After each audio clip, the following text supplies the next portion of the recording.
Can you tell me the names of the first 3 kings of Israel? Israel దేశం యొక్క మొదటి 3 రాజుల పేర్లను మీరు నాకు చెప్పగలరా? Who was the first one? మొదటి రాజు ఎవరు? Saul. Second one? సౌలు. రెండో రాజు దావీదు. Third? Okay. మూడో రాజు సొలొమోను. Out of these 3, who ended up bad? వీళ్ళ ముగ్గురిలో చెడిపోయింది ఎవరు? Saul and Solomon. Saul, Solomon. And David was called a man after God's own. దావీదు దేవుని హృదయానుసారుడని పిలువబడ్డాడు. Why was there a difference? ఈ తేడా ఎందుకు వచ్చింది? Can you think of a reason why David turned out different, even though all of them lived to about 70 years of age, and I think all of them became kings around the age of 30? వీళ్ళ ముగ్గురు దాదాపు 70 ఏళ్ల వరకు జీవించినప్పటికీ, ముగ్గురు దాదాపు 30 ఏళ్లప్పుడే రాజులైనప్పటికీ దావీదు వేరుగా ఉండటానికి కారణం ఏంటో మీరు చెప్పగలరా? Or Solomon a little younger than that. సొలొమోను ఇంకా యవన వయసులోనే రాజై ఉండొచ్చు. But why did David turn out different? దావీదు వీరిద్దరికీ వేరుగా ఎందుకున్నాడు? I'll tell you. Because he had a rough time in his youth. నేను మీతో చెప్తాను. ఎందుకంటే తన యవన దశలో కష్టాలు అనుభవించాడు. If you read in 1 Samuel 9, you read that Saul grew up in a very rich home. మీరు 1 సమూయేలు 9వ అధ్యాయం చదివితే సౌలు ఎంతో ధనిక కుటుంబంలో పుట్టి పెరిగినట్లు మీరు చూస్తారు. His father was a wealthy man. అతని తండ్రి ఐశ్వర్యవంతుడు. I want to tell you, don't envy young people who grow up in wealthy homes. నేను మీతో ఏం చెప్పాలనుకుంటున్నానంటే ధనిక గృహాల్లో పుట్టి పెరిగిన యవనస్తులను చూచి అసూయపడొద్దు. Whose parents can afford to give them everything they want. వాళ్ళకి కావాల్సిన వాటన్నిటినీ ఇవ్వగలిగే స్తోమత వారి తల్లిదండ్రులకు ఉంది. That's the way to ruin young people. యవనస్తులను పాడు చేయడానికి అదొక మార్గము. You're very fortunate if you grew up in a poor home. మీరు ఒక పేద గృహంలో పెరిగితే మీరు చాలా అదృష్టవంతులు. And you have to struggle. మీరు కష్టపడవలసి వస్తుంది. Even in the world, they recognize that. లోకంలో కూడా దాన్ని గుర్తిస్తారు. Through struggle. People who have come up through struggle are the ones who accomplish great things, even in the world. ఈ లోకంలో కూడా కష్టపడి పైకొచ్చిన వాళ్లే గొప్ప విషయాలు సాధిస్తారు. And it's certainly true in the Christian life. క్రైస్తవ జీవితంలో అది ఖచ్చితంగా సత్యమే. Because, and particularly in our younger days, if you've gone through struggle and difficulty and ప్రత్యేకంగా యవన దినాల్లో మీరు కష్టాల ద్వారా, ఇబ్బందుల ద్వారా వెళ్తే, we can't afford to get all the things other rich people can get. ధనికులు కొనగలిగే వాటిని కొనడానికి మీకు స్తోమత లేకపోవచ్చు. Don't feel jealous of them. You're luckier than them. వాళ్ళని చూసి అసూయపడొద్దు. మీరు వారికంటే అదృష్టవంతులు. Wait 20 years and see what their condition will be, what your condition will be. 20 ఏళ్ల తర్వాత వారి పరిస్థితి ఎలా ఉంటుందో, మీ పరిస్థితి ఎలా ఉంటుందో వేచి చూడండి. If you take it properly, but if you spend your life complaining, you'll be worse than them. మీరు దాన్ని సరిగ్గా తీసుకుంటేనే, కానీ మీ జీవితాన్ని ఫిర్యాదులతో గడిపితే మీరు వారికంటే ఘోరమైన స్థితిలో ఉంటారు. So if you happen to grow up in a rich home where your parents are foolish enough to give you everything you want, మీరు కావాలనుకున్న వాటన్నిటిని కొనిచ్చిన అవివేకులైన తల్లిదండ్రులు గల ధనిక కుటుంబంలో మీరు పుట్టి పెరిగితే, you got to discipline yourself and have more wisdom than your parents. మిమ్మల్ని మీరు క్రమశిక్షణలో పెట్టుకుని మీ తల్లిదండ్రుల కంటే ఎక్కువ జ్ఞానం కలిగి ఉండాలి. So that you control yourself and discipline yourself. అప్పుడు మిమ్మల్ని మీరు క్రమశిక్షణలో పెట్టుకుని మిమ్మల్ని మీరు అదుపులో పెట్టుకోగలరు. You know, I was working in the Navy and we used to get a huge salary as a naval officer. నేను నౌకాదళంలో పనిచేసినప్పుడు నౌకాదళంలో ఒక అధికారిగా నాకు పెద్ద జీతం వచ్చేది. But I would discipline myself in what I would spend on myself. నేను ఖర్చు పెట్టే విషయంలో నన్ను నేను క్రమశిక్షణలో పెట్టుకునేవాడిని. I said, I don't need so many clothes. Why do I need so many clothes? నాకు ఇన్ని బట్టలు అక్కర్లేదు. నాకు ఇన్ని బట్టలు అవసరమా? I just have a few 2 or 3 pants and shirts and wash them and నాకు కొన్ని జతల బట్టలు మాత్రమే ఉండేవి. వాటిని ఉతుక్కునేవాడిని. minimum required, whatever it is. I'm not making a number here. ఎంత తక్కువ సరిపోతే అంత ఇన్నే ఉండాలని నేను చెప్పడం లేదు. But I would always keep it to a minimum. ఎంత తక్కువ సరిపోతే అంత ఉంచుకునేవాడిని. Why should I waste money on so many fancy clothes? రకరకాల దుస్తులపైన నేను ఎందుకు డబ్బు వృధా చేయాలి? If I went out to eat somewhere, I'd find some cheap restaurant. I'd never go to an expensive restaurant. నేను బయటకు తినడానికి వెళ్ళినప్పుడు ఖరీదైన హోటల్కి కాకుండా చౌకైన హోటళ్లకు వెళ్ళేవాడిని. Even though I could afford it. నాకు స్తోమత ఉన్నప్పటికీ. Because I say, if I save a little money there, I can give it to God's work. And that's what I did. ఎందుకంటే ఈ విషయంలో నేను డబ్బు ఆదా చేస్తే దాన్ని దేవుని పనికి ఇవ్వచ్చు అనుకునేవాడిని. In my entire time in the Navy, I never went to an expensive restaurant. నౌకాదళంలో నేను పనిచేసిన సమయం అంతట్లో నేను ఒక్కసారి కూడా ఖరీదైన హోటల్కు వెళ్ళలేదు. I'd find some clean place, but inexpensive. శుభ్రమైన హోటల్కి వెళ్ళేవాడిని, కానీ చౌకగా ఉండే హోటల్కు వెళ్ళేవాడిని. These are little things. ఇవి చిన్న చిన్న విషయాలు. God notices it. దేవుడు దాన్ని గమనిస్తాడు. I mean, I didn't do that to hoard up money for myself. నా కొరకు నేను డబ్బును నిల్వ ఉంచుకోవడానికి అలా చేయలేదు. I say I can give some for people. Maybe buy a Bible for somebody. పేదలకు ఇవ్వచ్చు అనుకునేవాడిని. ఎవరికైనా బైబిల్ కొనివ్వచ్చు అనుకునేవాడిని. I would buy Bibles for lots of people. నేను ఎంతో మందికి బైబిల్ కొనిచ్చేవాడిని. Give it to those who couldn't afford it. And కొనగలిగే స్తోమత లేని వారికి కొనిచ్చేవాడిని. give money to poor people, poor brothers in God's work. పేదలైన సహోదరులకు డబ్బులు ఇచ్చేవాడిని. దేవుని పనికి డబ్బులు ఇచ్చేవాడిని. See, many of you young people earn so much money. యవనస్తులైన మీలో అనేకులు ఎంతో డబ్బును సంపాదిస్తున్నారు. You don't realize it can destroy you. అది మిమ్మల్ని నాశనం చేయగలదని మీరు గ్రహించడం లేదు. It can if you're not disciplined. మీకు క్రమశిక్షణ లేకపోతే అది చేయగలదు. And the same way, if you're indisciplined in the way you spend time and you think that God's given you money so you can spend it all on yourself. అలాగే మీరు సమయం విషయంలో కూడా క్రమశిక్షణ లేకుండా ఉండొచ్చు. దేవుడు మీకు ఇచ్చిన డబ్బంతా మీ మీదే ఖర్చు పెట్టుకోవచ్చు. Learn to be disciplined and careful. క్రమశిక్షణ కలిగి ఉండటం, జాగ్రత్తగా ఉండటం నేర్చుకోండి. And you sisters also. సహోదరీలు కూడా. If you learn to be disciplined now when you get married and you don't earn much, It'll be very easy. మీరు ఇప్పుడే క్రమశిక్షణ నేర్చుకుంటే మీకు పెళ్ళైన తర్వాత అంత సంపాదించలేకపోయినా మీకు చాలా తేలిగ్గా ఉంటుంది. I'm very thankful that I married a wife who grew up in relative poverty, and ఒక పేద కుటుంబంలో పుట్టి పెరిగిన ఒక భార్యను పెళ్లి చేసుకున్నందుకు నేను కృతజ్ఞత కలిగి ఉన్నాను. so it was easy for her to live with me in the days when we had very little, మాకు చాలా తక్కువ ఉన్న దినాల్లో కూడా ఆమెకు నాతో ఉండటం చాలా తేలికగా ఉండేది. which is the early days of our marriage. మా వివాహం అయిన మొదటి దినాల్లో There was no difficulty there. We could live with very little. మాకంత కష్టంగా అనిపించేది కాదు. మేము చాలా తక్కువతోనే జీవించాము. And then later on, I mean, today we are fairly well off, ఈ రోజున మాకు కావాల్సినంత ఉంది, but we still live in that simple way at home. కానీ మేము ఇంకా ఇంట్లో సామాన్యంగానే జీవిస్తాము. We don't waste unnecessarily. అనవసరంగా వృధా చేయము. It's very good to learn disciplined habits when you're young. It'll help you all through your life. I'll tell you. నేను మీతో ఏం చెప్తానంటే, మీరు యవనస్తులుగా ఉన్నప్పుడే క్రమశిక్షణతో కూడిన అలవాట్లు నేర్చుకోవడం చాలా మంచిది. అది మీకు జీవితకాలం అంతా సహాయపడుతుంది. And it's the ones who've learned discipline whom God can do something with. క్రమశిక్షణ నేర్చుకున్న వారితోనే దేవుడు ఏదైనా చేయగలడు. It says if you're faithful in little things, God will entrust much to you. మీరు చిన్న విషయాల్లో నమ్మకంగా ఉంటే దేవుడు మీకు ఎంతో బాధ్యతను అప్పచెప్తాడు. But if you're unfaithful in the small little things of life, God will not entrust much to you. కానీ జీవితం యొక్క చిన్న చిన్న విషయాల్లో మీరు నమ్మకంగా లేకపోతే దేవుడు మీకు ఎక్కువ బాధ్యత అప్పచెప్పడు. So David grew up in difficulty. కాబట్టి దావీదు కష్టాల్లో పెరిగాడు. Saul grew up in wealthy home. సౌలు ఒక ధనిక కుటుంబంలో పెరిగాడు. Solomon grew up in the palace. సొలొమోను రాజభవనంలో పెరిగాడు. And the end result was terrible for both of them. వారిద్దరి చివరి స్థితి ఘోరంగా ఉంది. But David, he was a poor man's son. కానీ దావీదు ఒక పేదవాని కుమారుడు. And even after he was anointed king for 10 years, అతడు రాజుగా అభిషేకించబడిన తర్వాత కూడా 10 ఏళ్ల పాటు he had to be on the run అతడు పారిపోతూ ఉండవలసి వచ్చింది. because Saul was out to kill him. ఎందుకంటే సౌలు అతన్ని చంపాలనుకున్నాడు. He was in caves. I don't know where he got his food from. He అతడు గుహల్లో జీవించాడు. తన ఆహారాన్ని ఎక్కడి నుండి పొందాడో నాకు తెలియదు. hide in one cave and run to another cave, and always ఎల్లప్పుడూ ఒక గుహ నుండి వేరొక గుహకు పారిపోవడం. once he had to act as if he was mad to save his life. ఒకసారి తన ప్రాణాన్ని కాపాడుకోవడానికి పిచ్చివాడిగా నటించవలసి వచ్చింది. You read these stories in 1 Samuel. మొదటి సమూయేలు గ్రంథంలో ఈ కథలు చదవండి. One of his enemies caught him and they said, "Hey, this is the guy who killed Goliath." తన శత్రువులు తను పట్టుకుని గొలియాతును చంపింది ఇతడే అన్నారు. And he acted like a madman. అప్పుడు పిచ్చివాడిలాగా నటించాడు. And the king said, "This guy's mad. Get rid of him." వీడు పిచ్చోడు, వీడిని తరిమేయండి అని రాజు చెప్పాడు. That's how he escaped. ఆ విధంగా తప్పించుకున్నాడు. Imagine a chap who went through all this in his younger days. తన యవ్వన దినాల్లో వీటన్నిటి గుండా వెళ్ళిన వ్యక్తి గురించి ఊహించుకోండి. Finally he became king. And he did so well. చివరకు అతడు రాజయ్యాడు. చాలా బాగా పరిపాలించాడు. From the age of 30 to the age of 50. Wonderful king. 30 ఏళ్ల వయసు నుండి 50 ఏళ్ల వయసు వరకు అద్భుతమైన రాజు. But when he became 50 years old, అతనికి 50 ఏళ్ల వయసు వచ్చినప్పుడు he said, "Now I can relax."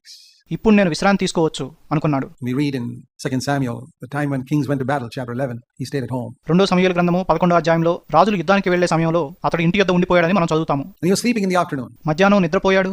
And when he got up from bed, at least he should have knelt down and prayed. No, he didn't. నిద్ర లేచినప్పుడు కనీసం మోకరించి ప్రార్థించి ఉండాల్సింది, కానీ చేయలేదు. He walked out on the terrace and looked at some woman bathing on the other side, and he fell into sin that messed up his life. మేడపైకెళ్లి స్నానం చేస్తున్న స్త్రీని చూచాడు. తన జీవితాన్నే పాడు చేసిన పాపంలో పడిపోయాడు. One event. ఒక్క సంఘటన. It came because he relaxed. అతడు విశ్రాంతి తీసుకున్నాడు కాబట్టి జరిగింది. The time when every king went to battle, he told Joab, "I'm taking a vacation now. You go." రాజులందరూ యుద్ధానికి వెళ్లే సమయంలో నేను ఇప్పుడు సెలవు తీసుకుంటున్నాను, నువ్వు వెళ్లి యుద్ధం చెయ్యి అని యోవాబుతో చెప్పాడు. And that was his downfall. అదే అతని పతనానికి కారణమైంది. If that one day he had gone to battle instead of staying at home, you'd never have heard of David and Bathsheba. That story. ఆ ఒక్క రోజు గనుక ఇంట్లో ఉండకుండా యుద్ధం చేయడానికి వెళ్ళుంటే దావీదు బత్షెబా గురించి మనం వినుండేవారం కాదు. You know, sometimes all it takes is one day that you take one decision. కొన్నిసార్లు మీరు ఒక్క రోజులో తీసుకున్న ఒక్క నిర్ణయం పైన అంతా ఆధారపడి ఉంటుంది. And that's your whole life thereafter is ruined or messed up. ఆ తర్వాత మీ జీవితం అంతా పాడైపోతుంది. God can forgive you. Did God forgive David? Of course he did. దేవుడు మిమ్మల్ని క్షమించగలడు. ఆయన దావీదును క్షమించాడా? క్షమించాడు. God forgives everybody. దేవుడు అందరినీ క్షమిస్తాడు. But you still messed up your life. అయినప్పటికీ మీ జీవితాన్ని మీరు పాడు చేసుకున్నారు. And his children suffered because of that. దానివల్ల అతని పిల్లలు కష్టాలు పడ్డారు. He killed Bathsheba's husband. అతడు బత్షెబా భర్తను చంపాడు. His one son murdered another son of his. తన కుమారుల్లో ఒకడు మరొక కుమారుణ్ణి హత్య చేశాడు. But all, we reap what we sow even when God forgives us. దేవుడు మనల్ని క్షమించినప్పటికీ మనం విత్తిందాన్నే కోస్తాము. God can forgive us completely. దేవుడు మనల్ని పూర్తిగా క్షమించొచ్చు. But we will still reap what we have sown. అయినప్పటికీ మనం విత్తిందాన్నే కోస్తాము. For example, you watch dirty pornographic pictures when you're young. ఉదాహరణకు మీరు యవనస్తులుగా ఉన్నప్పుడు అశ్లీల చిత్రాలను చూస్తారు. And you watch them secretly, whatever it is, it goes into your mind. మీరు వాటిని రహస్యంగా చూస్తారు. అవి మీ మనసులోకి వెళ్ళిపోతాయి. And sexual images stay in your mind forever. అశ్లీల దృశ్యాలు మీ మనసును ఎప్పటికీ పాడు చేస్తాయని మీకు తెలుసా? The things that you study in college you forget. You wonder why. మీరు కాలేజీలో చదువుకున్న వాటిని మర్చిపోతారు. ఎందుకో మీకు తెలియదు. Why is it in examination time I can't remember, whereas that sexual image stays so? పరీక్ష సమయంలో చదివినవి నాకు ఎందుకు గుర్తురావు? అశ్లీల చిత్రాలు ఎందుకు గుర్తుంటాయి? Because there's something within you that's drawn to those images. ఎందుకంటే ఆ చిత్రాలకు ఆకర్షింపబడేది మీలో ఏదో ఉంది. There's nothing within you that's drawn to physics and biology and all that. So మీలో ఏది కూడా ఫిజిక్స్ కు బయాలజీకు ఆకర్షించబడదు. we got to be careful about those things that our body has got a desire for. మన శరీరం కోరుకునే వాటి విషయంలో మనం జాగ్రత్తగా ఉండాలి. And those dreams will haunt you for years. ఆ కలలు మిమ్మల్ని ఏళ్ల తరబడి ఇబ్బంది పెడతాయి. That's why you got to be careful. అందుకనే మీరు జాగ్రత్తగా ఉండాలి. You can't do anything about the past where you've ruined your mind, మీరు గతంలో మీ మనసును పాడు చేసుకున్న దాన్ని బట్టి ఏమీ చేయలేరు. but be careful in the future కానీ భవిష్యత్తులో జాగ్రత్తగా ఉండండి. that you don't put more rubbish into your mind, మీ మనసులో ఇంకా చెత్తను పెట్టుకోకండి, because it'll be there. ఎందుకంటే అది ఉండిపోతుంది. I'll tell you something about memory. జ్ఞాపక శక్తి గురించి మీకు ఒక విషయం చెప్తాను. What you put into your memory, you can never take out. మీ జ్ఞాపక శక్తిలో పెట్టుకున్న వాటిని మీరు ఎప్పటికీ తీసివేయలేరు. What you put into your stomach will be washed out. మీ కడుపులో పెట్టుకున్నవి బయటికి వచ్చేస్తాయి. Even poison can be washed out. విషయాన్ని కూడా బయటికి తీసివేయొచ్చు. But know this one thing about memory. కానీ జ్ఞాపక శక్తి గురించి ఈ ఒక్క విషయాన్ని తెలుసుకోండి. What you put into your memory can never be removed. మీ జ్ఞాపక శక్తిలో పెట్టుకున్న వాటిని మీరు ఎప్పటికీ తీసివేయలేరు. You say, then why don't I remember people's names, and అయితే ప్రజల పేర్లు నాకు ఎందుకు గుర్తుండవు అని మీరు అంటారు. why don't I understand certain physics problems I studied in school? నేను స్కూల్లో చదువుకున్న కొన్ని ఫిజిక్స్ లెక్కలు నాకు ఎందుకు అర్థం కావడం లేదు. I'll tell you, because you don't have much interest in them. ఎందుకంటే మీకు వాటిలో అంత ఆసక్తి లేదు. And those things have sunk to the bottom of your memory, and it's very difficult to pull it out. అవి మీ జ్ఞాపక శక్తి యొక్క అట్టడుక్కి వెళ్ళిపోయాయి. వాటిని బయటికి తీయడం చాలా కష్టం. But things that concern sex and money, కానీ సెక్స్కు సంబంధించిన విషయాలు, డబ్బుకు సంబంధించిన విషయాలు, those things are very attractive to us, and they are uppermost in our mind always. అవి మనకు చాలా ఆకర్షణీయంగా ఉంటాయి. అవి మన మనసులలో అన్నిటికంటే పైన ఉంటాయి. You know, like oil. అంటే నూనె వలె. You see the oil floating in a curry, which is where you use a lot of oil. You see the oil floating on top. మీరు కూరలో ఎక్కువ నూనె వాడితే ఆ నూనె పైకి తేలుతూ ఉండటం మీరు చూస్తారు. It's like that. This ఇది కూడా అటువంటిదే. things that are in the uppermost part of our memory that ఇవి మన జ్ఞాపక శక్తిలో అన్నిటికంటే పైన ఉంటాయి. quickly come out in our dreams and మన కలల్లో వెంటనే బయటకు వస్తాయి. make us think about it frequently. దాని గురించి తరచూ ఆలోచింపజేస్తాయి. There are certain things which you are attracted to in our life. We are drawn to you. మన జీవితంలో కొన్ని విషయాలకు మనం ఆకర్షింపబడతాము. అవి మనల్ని ఆకట్టుకుంటాయి. You got to be very careful about putting things like that into your memory. అటువంటి వాటిని మీ జ్ఞాపక శక్తిలో పెట్టుకునే విషయంలో మీరు చాలా జాగ్రత్తగా ఉండాలి. Sinful things, I mean. అంటే పాప సంబంధమైన విషయాలు. So allow God to take you through difficult times in your younger days. కాబట్టి మీ యవ్వన దినాల్లో దేవుడు మిమ్మల్ని కష్టమైన పరిస్థితుల ద్వారా తీసుకువెళ్ళడానికి అనుమతించండి. Submitting to parents when you're living at home can be a very difficult thing. మీరు ఇంట్లో ఉన్నప్పుడు తల్లిదండ్రులకు విధేయత చూపడం చాలా కష్టంగా ఉండొచ్చు. It's not easy, because the Bible says we got to honor our parents. అది తేలిక కాదు. తల్లిదండ్రులను సన్మానించాలని బైబిల్ చెప్తుంది. At the same time, we got to be disciples and not. అదే సమయంలో మనం శిష్యులుగా కూడా ఉండాలి. Some of you are from non-Christian homes. మీలో కొందరు క్రైస్తవేతర గృహాల నుండి వచ్చారు. I realize it's extremely difficult for you. మీకు ఇది ఎంతో కష్టమని నేను గ్రహిస్తాను. I've never known that, and I really appreciate believers in our church who come from non-Christian homes. నాకు ఆ విషయం తెలియలేదు. మన సంఘంలో క్రైస్తవేతర కుటుంబాల నుండి వచ్చిన వారిని నేను ఎంతో మెచ్చుకుంటాను. I remember once visiting a non-Christian home, a strongly Hindu home. The place was full of idols and నేను ఒక క్రైస్తవేతర గృహానికి వెళ్ళడం నాకు గుర్తుంది. అదొక హిందూ గృహము, విగ్రహాలతో నిండి ఉంది. religious music, and it was such an oppressive atmosphere. అక్కడ సంగీతం కూడా మతపరమైనదే. అక్కడి వాతావరణం చాలా భారంగా అనిపించింది. And I said, boy, this is what some of our young believers have to face who live in such homes. అటువంటి గృహాల్లో నివసించే మన యవ్వన విశ్వాసులు వీటిని ఎదుర్కోవాలి. It really made me appreciate that. అది వారిని నేను మెచ్చుకునేలాగా చేసింది. But, well, you have to fight a greater battle. అటువంటి వారు ఇంకా పెద్ద పోరాటాన్ని పోరాడాలి. But that greater battle will make you stronger than the Christian who lives in a home where they're singing hymns all the time. కానీ ఎల్లప్పుడూ క్రైస్తవ గీతాలు పాడే కుటుంబంలో ఉండే క్రైస్తవుడి కంటే ఈ పెద్ద పోరాటం పోరాడే క్రైస్తవుడు ఇంకా బలంగా ఉంటాడు. You'll turn out stronger because you're battling all the time at home as well. నువ్వు ఇంకా బలంగా ఉంటావు, ఎందుకంటే నువ్వు ఇంటికాడ కూడా పోరాడుతున్నావు. So don't think that's a handicap. కాబట్టి అదొక వైకల్యం అని నువ్వు అనుకోవద్దు. The people who go through the tough times, they come out as stronger Christians. కఠినమైన పరిస్థితుల్లో వెళ్లేవారు ఇంకా బలమైన క్రైస్తవులుగా ఉంటారు. I've seen that. నేను దాన్ని చూచాను. People who have personally made a decision to come to Christ, and their parents were non-Christians. వాళ్ళ తల్లిదండ్రులు క్రైస్తవేతరులై ఉండి వాళ్లే వ్యక్తిగతంగా క్రీస్తును అనుసరించడానికి తీర్మానం తీసుకున్న వాళ్ళు They turn out very often to be stronger Christians than many whose parents were believers. విశ్వాసులైన తల్లిదండ్రులు కలిగిన వారు అనేకుల కంటే బలంగా ఉంటారు. Unless those parents really brought them up well. ఆ తల్లిదండ్రులు వారిని చాలా బాగా పెంచితేనే తప్ప. So don't be discouraged if your home situation is tough.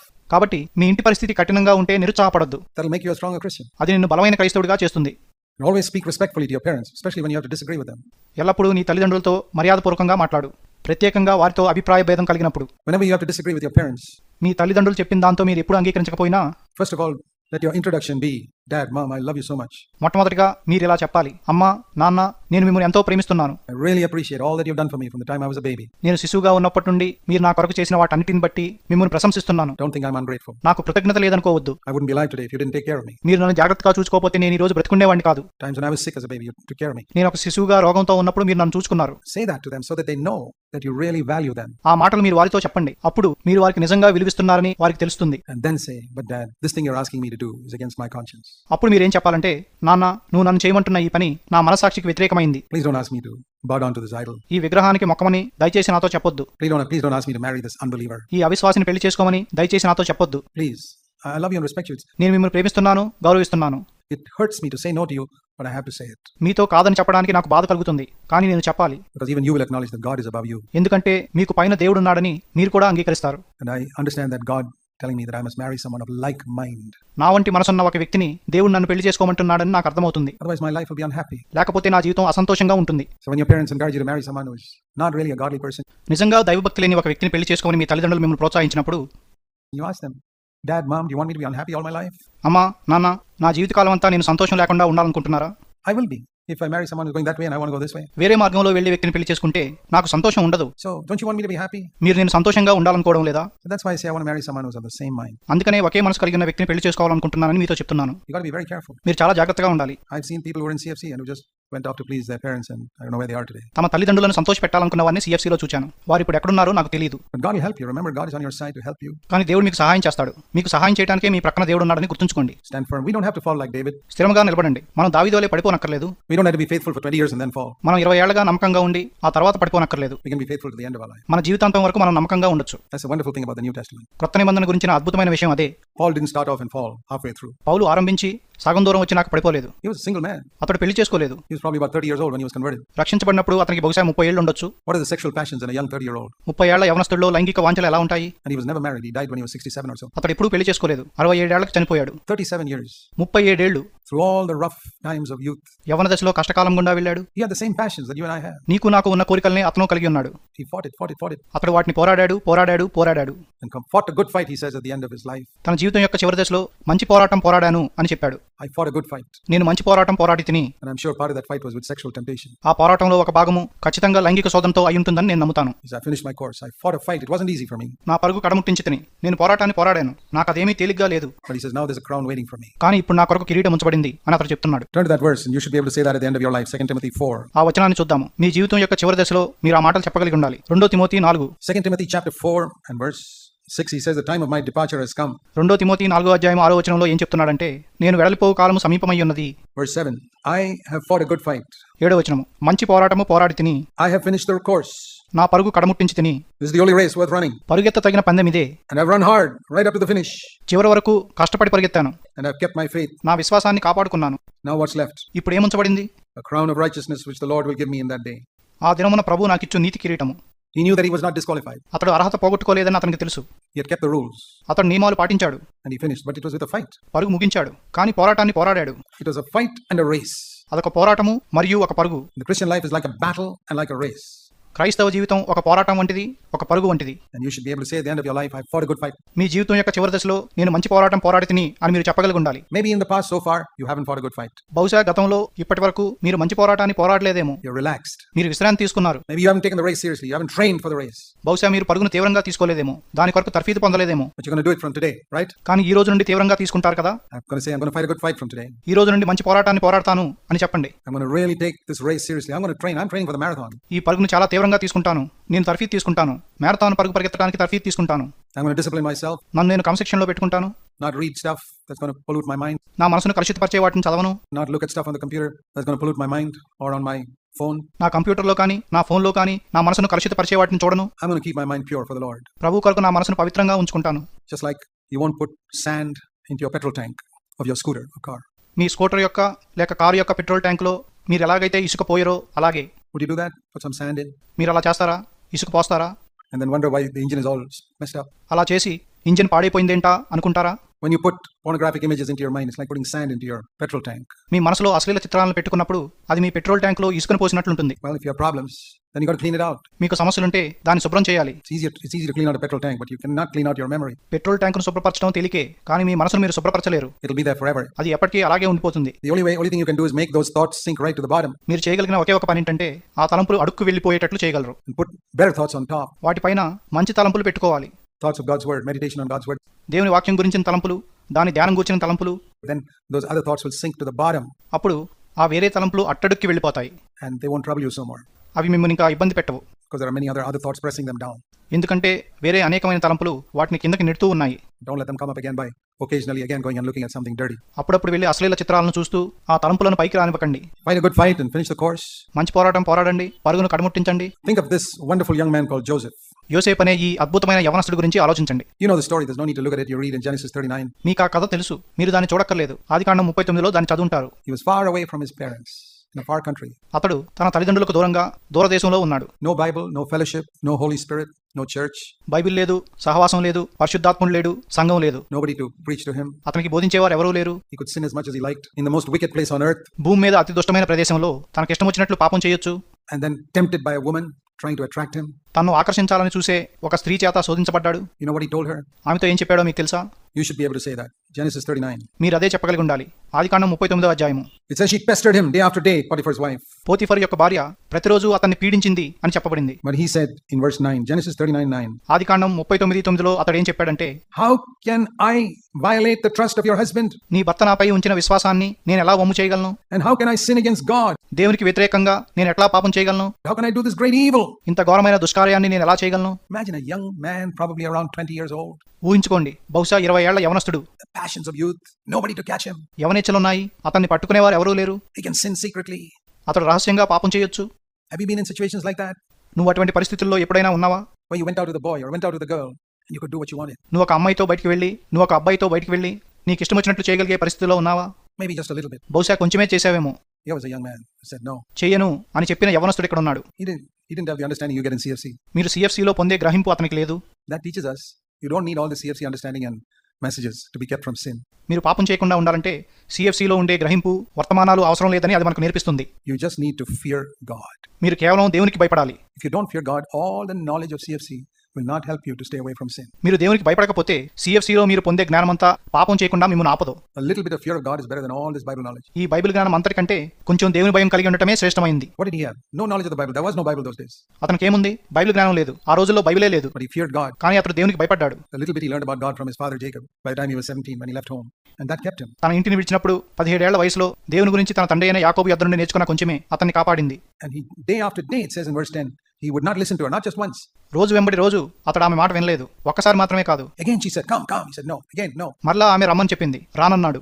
మరలా చెప్పింది, రానన్నాడు. And because he stood for the Lord, they accused him falsely and put him in jail. అతడు ప్రభు కొరకు నిలబడ్డాడు కాబట్టి వారు అతన్ని తప్పుగా నిందించి జైల్లో పెట్టారు. He said, fine. పర్వాలేదన్నాడు. For 10 years, he went through a rough time in the jail, but 10 ఏళ్ల పాటు జైల్లో కఠినమైన పరిస్థితులు అనుభవించాడు. God had his eye on him. దేవుడు అతని మీద తన కనుదృష్టి నుంచాడు. Do you think if God sees somewhere in the world some young man whom nobody knows about standing for him, లోకంలో ఎక్కడో ఎవరికీ తెలియని ఒక యవనస్తుడు తన కొరకు నిలబడటం ప్రభు చూచినప్పుడు, saying, I will not sin, I want to fear God. నేను పాపం చేయను, నేను దేవునికి భయపడతాను అని చెప్పడం చూసినప్పుడు, Maybe he's an unknown, poor young brother somewhere, అతడు ఎవరికీ తెలియని పేదవాడైన యవ్వన సహోదరుడు కావచ్చు. but he's faithful. God has his eyes on him. There's a young fellow who's absolutely true to me. కానీ అతడు నమ్మకస్తుడు. దేవుడు అతన్ని చూస్తున్నాడు. నాకు పూర్తిగా నమ్మకస్తుడైన ఒక యవనస్తుడు ఇక్కడ ఉన్నాడు. I tell you, God will have great plans for that person. ఆ వ్యక్తి కొరకు దేవుడు గొప్ప ప్రణాళికలు కలిగి ఉంటాడని మీతో చెప్తున్నాను.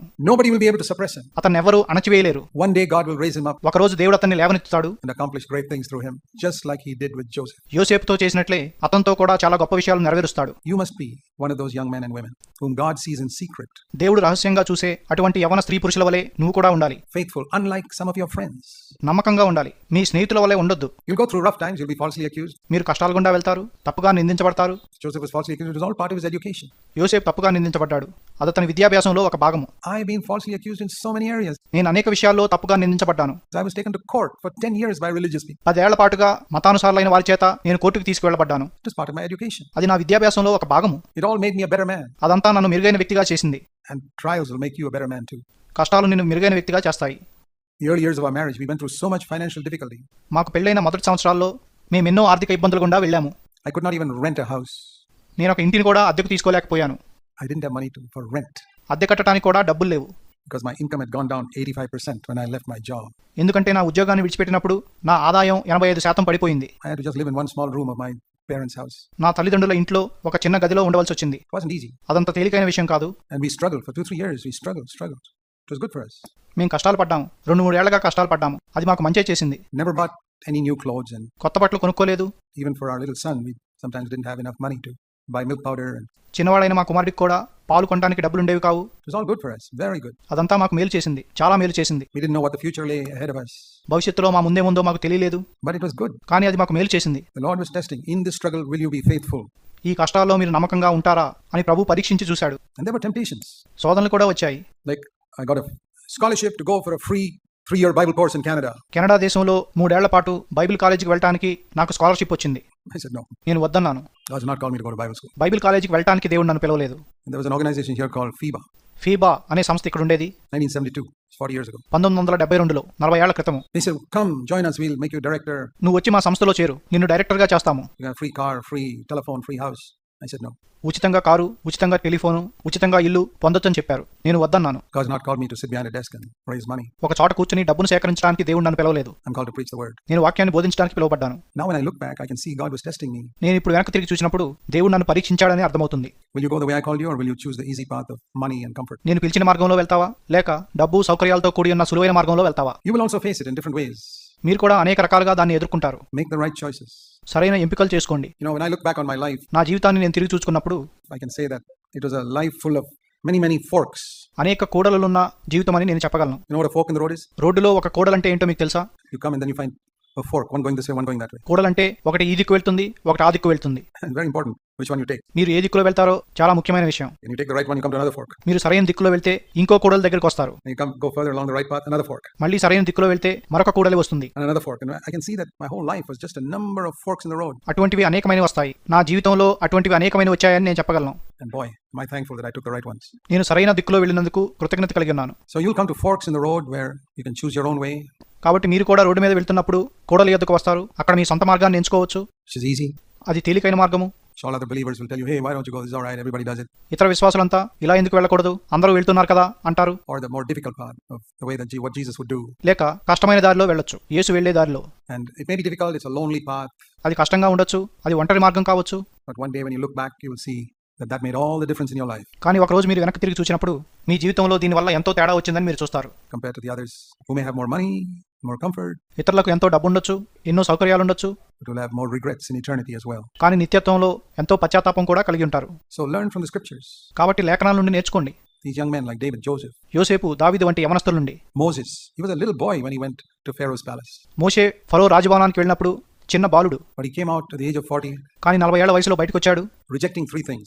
మూడిటిని తిరస్కరించాడు. Turn to Hebrews in chapter 11. హెబ్రీ 11వ అధ్యాయాన్ని చూద్దాము. Hebrews 11. హెబ్రీలకు రాసిన పత్రిక 11వ అధ్యాయము. When Moses was grown up, verse 24. Hebrews 11:24. Moshe పెద్దవాడైనప్పుడు. హెబ్రీలు 11:24. When Moses was grown up, Moshe పెద్దవాడైనప్పుడు there were three things he refused. అతడు 3 విషయాలు వద్దనుకున్నాడు. Number one, మొదటి విషయం, he refused the honor of the world, to be the son of Pharaoh's daughter. లోకం యొక్క ఘనతను వద్దనుకున్నాడు. ఫరో కుమార్తె యొక్క కుమారుడిగా ఉండటం. Egypt was the world's superpower those days. ఆ రోజుల్లో ఐగుప్తు లోకంలో అగ్రరాజ్యము. And to be known as the son of Pharaoh's daughter was about the greatest honor you could get. ఫరో కుమార్తె యొక్క కుమారుడు అనిపించుకోవడం అతి గొప్ప ఘనత. He said, no, I'm not the son of Pharaoh's daughter. అతడు వద్దనుకున్నాడు. నేను ఫరో కుమార్తె యొక్క కుమారుడిగా ఉండాలనుకోవడం లేదు. I'm an Israelite. నేను ఒక ఇజ్రాయేలీయుడను. I'm from that slave community. నేను ఆ బానిసల సమాజానికి చెందినవాడను. Which king would want to acknowledge that I've come from a slave community? నేను బానిసల సమాజానికి చెందినవాడిని ఒప్పుకోవడానికి ఏ రాజు ఇష్టపడతాడు? You know, in India, how people are so concerned about their caste. భారతదేశంలో ప్రజలు వారి కులాన్ని ఎంతగా పట్టించుకుంటారో మీకు తెలుసు. I'm not from that low caste. నేను ఆ తక్కువ కులానికి చెందినవాడిని కాదు. I'm from a high caste. నేను ఒక గొప్ప కులానికి చెందినవాడను. It's not only among Hindus, it's among Christians. అది హిందువుల మధ్య కాదు, క్రైస్తవుల మధ్య కూడా ఉంది. In Kerala's full of it. కేరళలో ఉంది. కేరళ దాంతో నిండి ఉంది. Which family are you from? నువ్వు ఏ కుటుంబానికి చెందినవాడు? And there are some family names that are big, well-respected family names in Kerala. కేరళలో కొన్ని ఇంటి పేర్లు ఉన్నాయి. అవి ఎంతగానో గౌరవించబడే ఇంటి పేర్లు. They like to boast about it. వాళ్ళు దాన్ని బట్టి అతిశయిస్తారు. And they know I'm a Malayali, so they ask me, which family name are you from? నేను మలయాళీని వారికి తెలుసు కాబట్టి నువ్వు ఏ కుటుంబానికి చెందినవాడవు అని నన్ను వారు అడుగుతారు. I said, I'm from Eden. నేను ఏదెనుకు చెందినవాడిని చెప్తాను. My ancestor got thrown out from there. నా పితరుడు అక్కడి నుండి తరిమివేయబడ్డాడు. And that's where I belong. నేను అక్కడికి చెందినవాడినే. But Jesus saved me. కానీ యేసు నన్ను రక్షించాడు. Sinner saved by grace. కృప ద్వారా రక్షించబడిన పాపిని. Yeah, be careful that he rejected the honor of this world. కాబట్టి జాగ్రత్తగా ఉండండి. అతడు ఈ లోక ఘనతను తిరస్కరించాడు.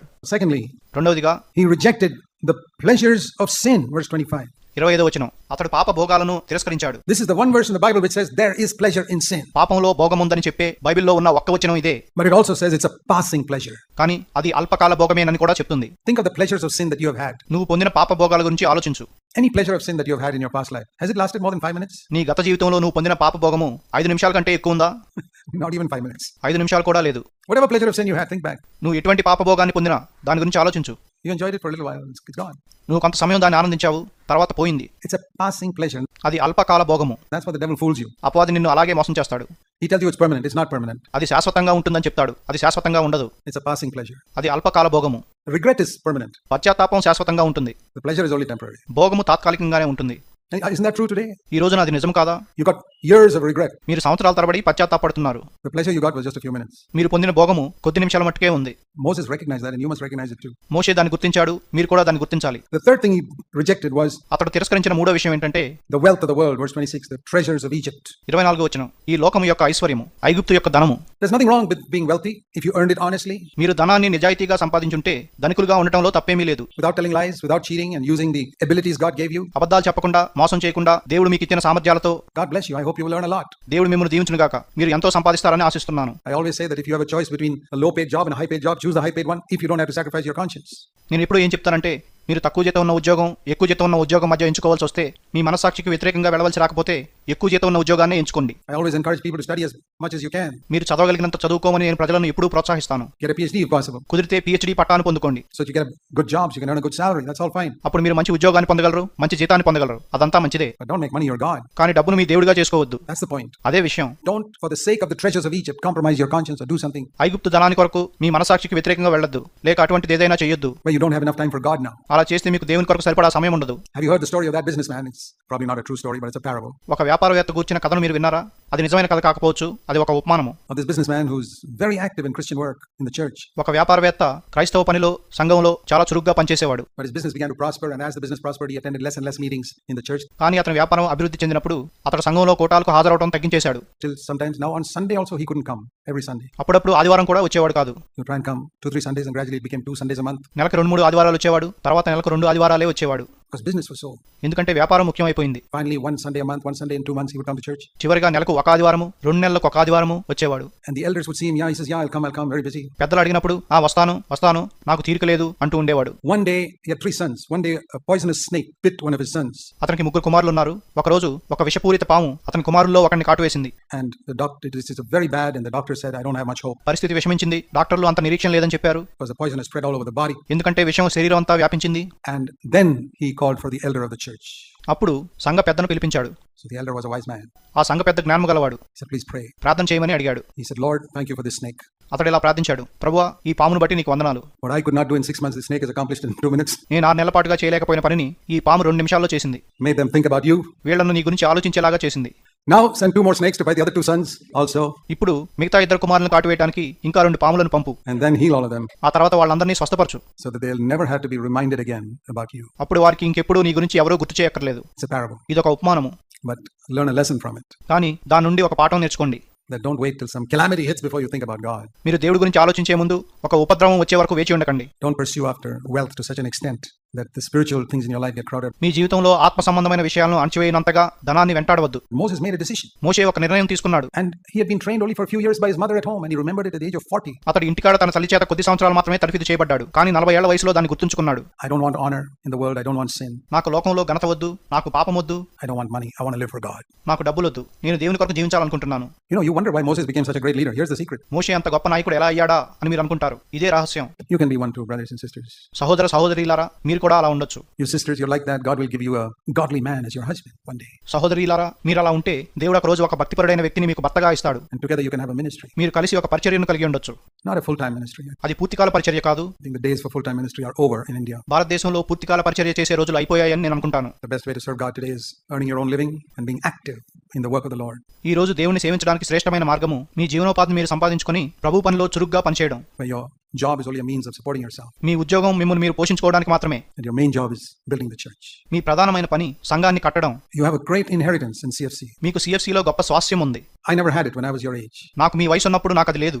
Nobody got up in a pulpit and taught me the things you've heard here for the last years that you've been here. మీరు ఇక్కడున్న సంవత్సరాల్లో మీరు విన్న సంగతులను నాకెవరూ ప్రసంగ వేదిక మీద నుండి బోధించలేదు. You're very blessed. To whom God has given more, he will expect more. మీరు చాలా ధన్యులు. దేవుడు ఎవరికైతే ఎక్కువ ఇస్తాడో వారి నుండి ఎక్కువ ఎదురు చూస్తాడు. You can become very spiritual. మీరెంతో ఆత్మ సంబంధమైన వారిగా ఉండొచ్చు. You have heard things that I began to understand only when I was 35 or 40 years old. నాకు 35 లేక 40 సంవత్సరాల వయసప్పుడు మాత్రమే అర్థమైన విషయాలు మీరు వింటున్నారు. And you're understanding it when you're 17 or 20. మీరు 17-20 ఏళ్లకే వాటిని అర్థం చేసుకుంటున్నారు.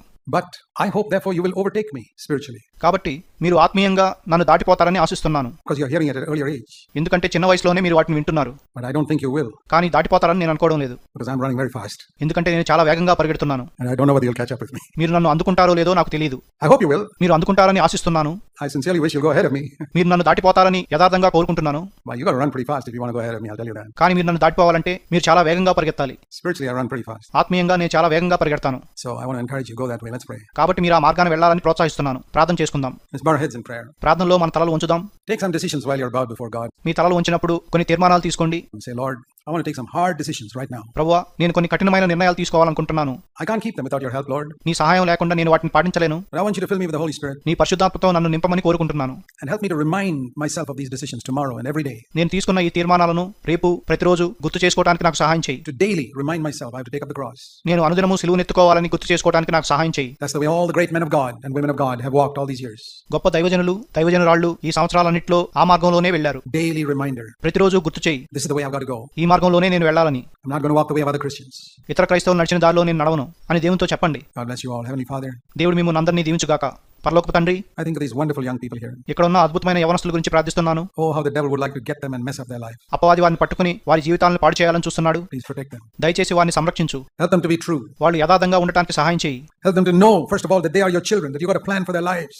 వారు నీ బిడ్డలని, వారి జీవితాల కొరకు ఒక ప్రణాళిక కలిగి ఉన్నావని వారు మొట్టమొదటిగా తెలుసుకున్నట్లు చేయుము. Their sins are forgiven and వారి పాపాలు క్షమించబడ్డాయని, you're accepted them because you want to fulfill a plan for their lives. వారి జీవితాల్లో ఒక ప్రణాళిక నెరవేర్చాలని నువ్వు వారిని అంగీకరించావని వారు తెలుసుకునేటట్లు చేయుము. Help them not get discouraged when they fall, వాళ్ళు పడిపోయినప్పుడు నిరుత్సాహపడకుండా వారికి సహాయపడము. but to get up like little children get up when they fall చిన్నపిల్లలు పడినప్పుడు ఎలా లేస్తారో వాళ్ళు లేచుటకు, and learn to walk. నడవడం నేర్చుకున్నటకు Please help everyone here, Lord. ఇక్కడున్న ప్రతి ఒక్కరికి సహాయపడము. I want every one of these young men and women to grow up to be men and women of God. ఇక్కడున్న ప్రతి యవన స్త్రీ పురుషుడు దైవజనులు కావాలని నేను కోరుకుంటున్నాను. And I know that can be true if you're faithful. వారు నమ్మకంగా ఉంటే అది నిజమవుతుందని నాకు తెలుసు. Bless them. In Jesus' name, amen. వారిని దీవించు. యేసు నామమున అడుగుచున్నాను. ఆమేన్. Thank you. మీకు నా వందనాలు.